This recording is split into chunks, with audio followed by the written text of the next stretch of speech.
Hi, my name is Sarah Elser. I'm a recently admitted attorney to the Indiana State Bar. I used to work for the Indiana Attorney General and also for a judge on the Court of Appeals. And hopefully we'll be able to answer some of your questions today. Hi, I'm Kelsey Dilday. I'm an attorney at Barnes & Thornburg, and I also hope we'll be able to answer some of your questions today. Who does the Fifth Amendment apply to? The Fifth Amendment applies to everyone. Everyone, but not dogs. The Fifth Amendment actually reads all persons. Who and when does the 14th Amendment apply to someone? The 14th Amendment applies to all people born or naturalized in the U.S. And it applies when substantive due process or equal protection laws have been violated. Does either the 5th or the 14th Amendment have a restriction on anyone? No, both the 5th and 14th Amendments actually provide rights to the people. They don't take them away. What would happen if the 5th Amendment was to be removed? Bad things would happen if the Fifth Amendment were to be removed. Yeah, the Fifth Amendment contains a lot of rights that you maybe don't think about all the time, but it includes your right to vote, your right to remain silent, basically anything you Right hear to a on fair trial. anything you hear right on to an TV attorney. when someone gets arrested is the Fifth Yes. Amendment. So your Miranda rights are the Fifth Amendment. So that includes, your right to A fair trial. a fair trial, Right an to attorney. Right to remain silent. And also the right to not incriminate yourself, which kind of goes with the right to remain silent.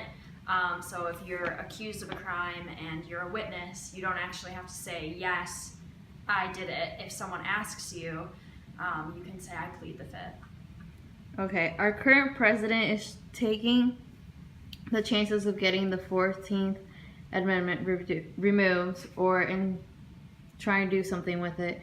What would happen if the amendment did get removed? How would it affect everyone? I think in this case, you're talking about the birthright citizenship issue, which would have an effect on people born in the United States to parents who are not United States citizens, and it would also affect children born to United States citizens outside of the country, and it would just remove their rights as citizens. Yeah, so instead of being born in the U.S. and being a citizen the way that it is now, immigrants who come here and have children, their children wouldn't have the automatic protections that they currently do. How often is the Fifth Amendment used? Literally every day. Yeah, so the Fifth Amendment, like we said before, is your right to a lot of different things. Your right to remain silent, your right to a trial, your certain rights during arrests. So basically, anytime anyone is arrested or sets foot in a courtroom, they're using the Fifth Amendment. The Fifth Amendment also applies to something called takings, which is when the government takes a property in order to rejuvenate a neighborhood or do something for public good. So it takes private property for public good.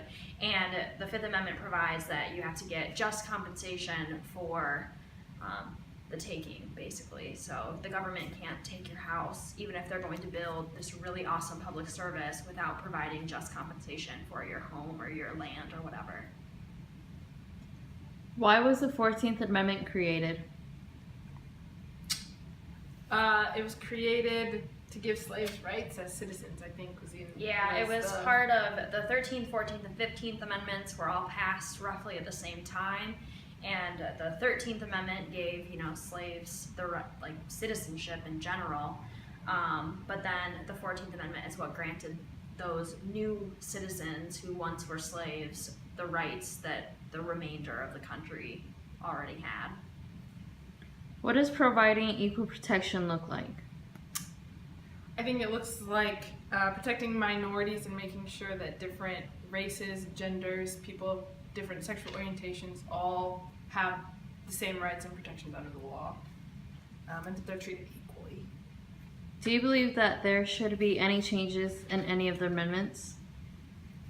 I mean, with all amendments, they're sort of subject to interpretation. So amendments do change with court cases and Supreme Court decisions and things like that. And so some of these things that we kind of thought about might have already been sort of taken care of via cases and precedent.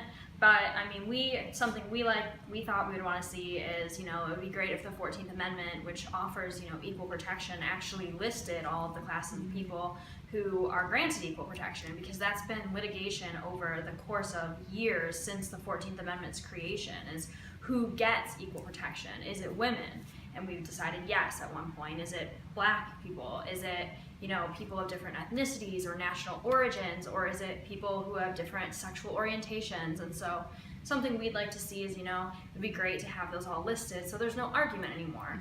And then another hot topic is in the Fifth Amendment. A lot of people are currently kind of asking the question, who has the right to vote? And is it, there's all sorts of ID laws that are going on. And then there's a lot of question about whether prisoners should have the right to vote. And so I think some of these questions that we have the questions because it's not in the amendment. And so some of those things would be great. To be clarified. Yeah. Have there been any current new reports or court cases speaking about the Fifth Amendment recently?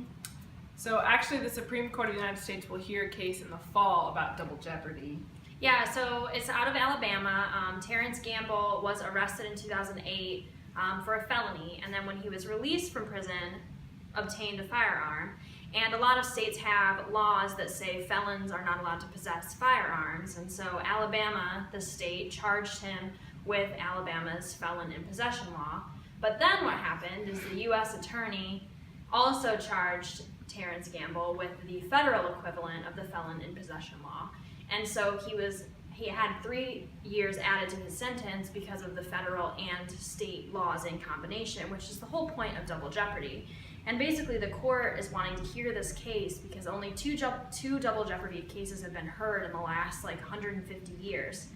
And so this case is somewhat significant in that, it could change things and make sure that all of these laws that Congress is passing that kind of duplicate or reflect similar state laws don't have this same effect for other criminals.